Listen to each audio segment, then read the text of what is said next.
Et première étape de ce grand angle, le Cambodge, un pays où les discriminations contre les femmes demeurent fortement ancrées. Les professeurs continuent même à enseigner aux petites filles d'être soumises. La pratique du sport leur est quasiment interdite. Pourtant, une ONG présente sur place tente de faire bouger les lignes. On regarde.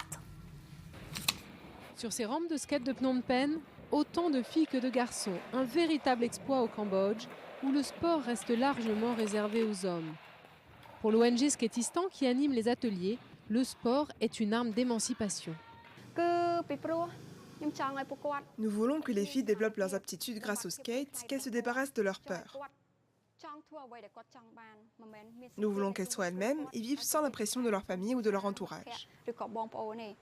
Les Cambodgiennes sont encore peu nombreuses à oser faire du sport de haut niveau. À peine 25% de l'élite sont des femmes. Chof Soteara a représenté son pays aux Jeux de Rio. Elle s'entraîne toute l'année avec des hommes. Au Cambodge, les gens pensent que le sport n'est pas bon pour les femmes, que si elles le pratiquent, elles vont ressembler à des hommes et personne ne voudra les épouser. Les canons de beauté sont très stéréotypés pour les femmes, menues, peu musclées et avec la peau la plus blanche possible. Donc pas de sport en extérieur. Conscient des barrières, le gouvernement a lancé une campagne pour promouvoir le sport féminin. Nous avons décidé de faire des femmes, les athlètes qui ont été médaillées, des modèles pour notre pays, pour notre nation. Nous voulons montrer que faire du sport n'a pas d'impact négatif sur leur vie, mais au contraire que c'est bénéfique. Au-delà du sport, les inégalités entre les sexes restent fortement ancrées au Cambodge. Un code de bonne conduite, toujours enseigné dans de nombreuses écoles, apprend aux filles à être discrètes et soumises à leur mari. Et pour parler du sport et des femmes, Jonathan Serrero et Samuel Calvo, bonjour messieurs. Et on va parler d'un autre pays avec vous, Jonathan, où il y a beaucoup de discrimination qui est faite envers les femmes, c'est l'Afghanistan. Là-bas, le sport leur sert finalement de terrain d'expression pour faire entendre leur voix. Oui, le chemin vers la liberté passe par les terrains de volley. Non pas que l'Afghanistan, vous l'aurez compris, soit connu pour ses contres et ses smash, mais aujourd'hui, un groupe de femmes a décidé de faire de ce sport leur terrain d'expression préféré. Une initiative prise par Musgan Sadat, 23 ans, féru de volley, qui, avec l'aide du programme de développement des Nations Unies, a organisé début décembre un tournoi exclusivement réservé aux femmes. Pour elle, organiser un tel événement en Afghanistan, un pays marqué par le passage des talibans, cela équivaut à une médaille d'or aux Jeux Olympiques. Je vous propose de l'écouter. Mon frère m'a toujours encouragée, mais au départ, mon père était absolument opposé à mon choix. Il jetait mes maillots pour que je ne puisse pas faire de sport. Je le suppliais et lui disais que je pouvais lui prouver que je suis une bonne joueuse. Un tournoi qui a quand même pour but d'encourager les femmes à faire du sport, Jonathan. Oui, un tournoi d'une semaine où 5 équipes de filles s'affrontent. Alors dans cette compétition, vous l'aurez aussi compris, peu importe les gagnantes, le but étant de braver les préjugés fortement ancrés dans la société afghane. Autre mission de ce tournoi, et elle est d'importance, celle de lutter contre les violences faites aux femmes. Et pour cause, d'après le bureau du procureur général en Afghanistan, entre 5 000 et 10 000 femmes ont subi des violences en 2016, des statistiques certainement sous-estimées, car il faut savoir que rares sont les femmes à oser porter plainte dans le pays. Par ailleurs, les mariages précoces restent fréquents en Afghanistan, souvent à l'origine d'abus qui vont jusqu'au meurtre. Je vous propose toujours d'écouter Musgan Sadat.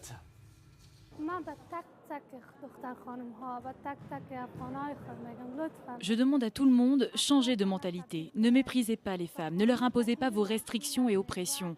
Une femme a autant de capacités qu'un homme. Elles peuvent faire tout ce qu'un homme est capable de faire.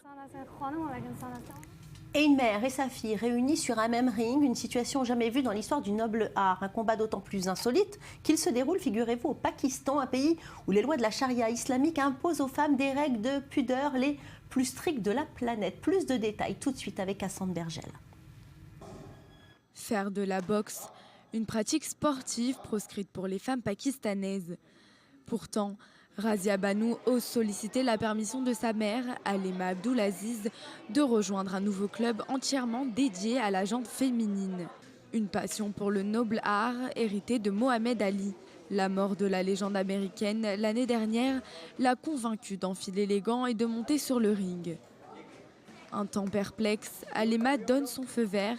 Elle voit dans la boxe un moyen d'honorer la mémoire de son défunt mari. Et pour cause, le père de Razia l'a toujours encouragée à pratiquer un sport malgré les pressions de la société islamique pakistanaise. Apprendre la boxe, ça n'est pas pour utiliser sa force contre les plus faibles. Les hommes pensent qu'ils sont forts et qu'ils peuvent battre les femmes et les contraindre à rester à la maison. Moi, je pense que si une personne est forte, elle devrait protéger les autres et non les frapper. Une passion contagieuse et un moyen d'exprimer sa frustration adopté par la mère de Razia. Alema s'est mise aussi à la boxe sans pour autant faire de l'ombre à sa fille. Ma fille veut boxer au niveau international et elle s'entraîne même en vacances. Elle vient aussi s'entraîner les dimanches quand l'entraîneur le lui demande. Les cours se déroulent le soir avec Yunus Kambarani, entraîneur et fondateur de ce lieu. Au programme punching ball, jeu de ballon et mini-combat. Une vingtaine de jeunes filles viennent s'entraîner. Le club est sobrement équipé, un ring, 3 punching balls et un sac de boxe au coin de la salle. La mère de Razia partage certains entraînements sur le ring avec sa fille, une situation inédite pour battre en brèche le sexisme ambiant au Pakistan. Alema espère atteindre un jour un niveau lui permettant à son tour d'entraîner les jeunes. Sa fille, elle, vise beaucoup plus haut. Son objectif, boxer aux Jeux Olympiques et même remporter la médaille d'or. Insolite comme histoire. Et vous, Samuel Calvo, vous allez nous parler d'une jeune golfeuse avec un parcours hors du commun. Oui, une histoire tout droit sortie d'un conte de fées. Patrima Sherpa est une jeune népalaise de 18 ans qui est en passe de devenir la première golfeuse professionnelle du Népal. Au-delà de cette performance, c'est son parcours qui est incroyable. Patrima a en fait grandi dans une cabane en bois qu'on voit sur ces images avec ses parents juste derrière le trou numéro 3 d'un parcours de golf à Katmandou. Ses parents sont employés par ce club. Elle a donc été élevée entre les tondeuses à gazon, l'équipement d'entretien et quelques chèvres aussi qu'on a vu sur ces images. Elle a rapidement été passionnée par le golf, mais il faut savoir qu'au Népal, c'est un sport qui est réservé à une élite, ça coûte très cher. Elle a donc commencé à imiter les joueurs en utilisant des bâtons de bois. On va écouter son père justement. Ma fille a grandi ici. Elle aimait aussi jouer. Quand elle était toute petite, elle utilisait un bâton pour essayer de jouer. Il n'y avait que les enfants des riches qui venaient jouer au golf. Je ne voulais pas l'y envoyer. Je pensais que ses études en souffriraient. Des conditions donc très vétustes jusqu'à ses 11 ans où son actuel entraîneur la repère et décide de convaincre un golfeur adhérent du club de lui offrir un vieux jeu de club. Sachin Prasad Batari, c'est le nom de l'entraîneur, décide alors de l'entraîner gratuitement, croyant à un talent inné chez cette jeune sportive. On l'écoute. Sa manière de frapper est très différente. Quand elle frappe, elle le fait avec son propre style. Elle a ce talent. Dans le golf, peu de gens ont un tel talent. C'est la meilleure parmi ses camarades. Personne ne joue aussi bien qu'elle. C'est vrai que c'est une belle histoire, mais elle a maintenant 18 ans. Elle peut espérer maintenant aller vers une carrière internationale? En tout cas, elle fait tout pour. Il faut savoir qu'elle vit toujours dans la cabane avec ses parents. On voit d'ailleurs sur ces images son palmarès, plus de 30 trophées au Népal, c'est beau. Alors tous les matins avant d'aller à l'école, elle s'entraîne 2 heures. Mais il y a un problème de taille, c'est que malheureusement la jeune femme n'a pas de passeport. En fait, au Népal, la citoyenneté vient du père, donc elle est transmise du père à ses enfants. Et malheureusement, son père n'a pas d'acte de naissance et donc elle n'a pas de passeport. Très difficile donc pour voyager et espérer avoir une carrière internationale, mais tout est mis en œuvre pour essayer de changer ça, trouver une solution. En tout cas, elle n'est pas découragée, elle n'a pas perdu son ambition. Écoutez-la.